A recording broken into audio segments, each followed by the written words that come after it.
ദുരന്തഭൂമിയിൽ തകർന്നു കിടക്കുന്ന വീടുകളിൽ പോലും മോഷണം നടക്കുന്നു എന്ന വാർത്ത വലിയ വേദനയോടെയാണ് നമ്മൾ കേട്ടത്. എന്നാൽ ആ വേദനകൾക്കൊക്കെ ഇടയിലും ചെറിയ സന്തോഷം നൽകുന്ന വാർത്തകളും വയനാട്ടിൽ നിന്നെത്തുന്നുണ്ട്. ഉരുൾപൊട്ടലിൽ രക്ഷാപ്രവർത്തനം നടത്തുന്ന സന്നദ്ധ പ്രവർത്തകരുടെ മാതൃകാപരമായ പ്രവർത്തനത്തെക്കുറിച്ചുള്ള ഒരു റിപ്പോർട്ടാണ് ഇനി.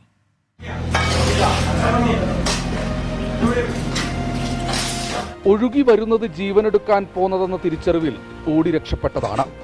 ജീവിതത്തിൽ കഷ്ടപ്പെട്ടുണ്ടാക്കിയതൊക്കെ അവിടെ തന്നെ ഉപേക്ഷിച്ചായിരുന്നു ആ യാത്ര. ഉരുളൊഴുകിയതിന്റെ ബാക്കി പത്രം ചെളിക്കൂമ്പാരമായി സിബിയുടെ വീട്ടിൽ അവശേഷിച്ചു. വൃത്തിയാക്കാനെത്തിയത് SYSന്റെ സന്നദ്ധ പ്രവർത്തകരാണ്.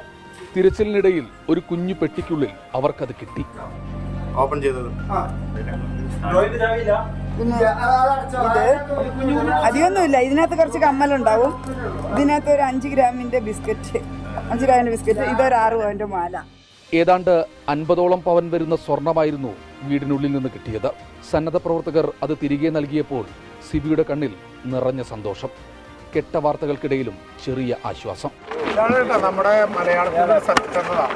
50 പവൻ സ്വർണം കിട്ടിയിട്ട് അത് ബന്ധപ്പെട്ട ആളുകൾക്ക് തന്നെ തിരിച്ചു കൊടുക്കുകയാണ്. ഇവിടെ യഥാർത്ഥത്തിൽ സന്നദ്ധ പ്രവർത്തകർ നടത്തുന്നൊരു വർക്കും സ്വഭാവമുണ്ട്. അത് വളരെ മാതൃകാപരമായിട്ടുള്ള ശ്ലാഘനീയമായ മാതൃകയാണ്.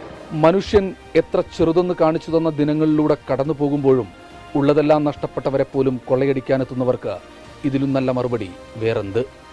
മനു ദാമോദരനൊപ്പം ശ്രീകുമാരൻ, ടീം 24, വയനാട്.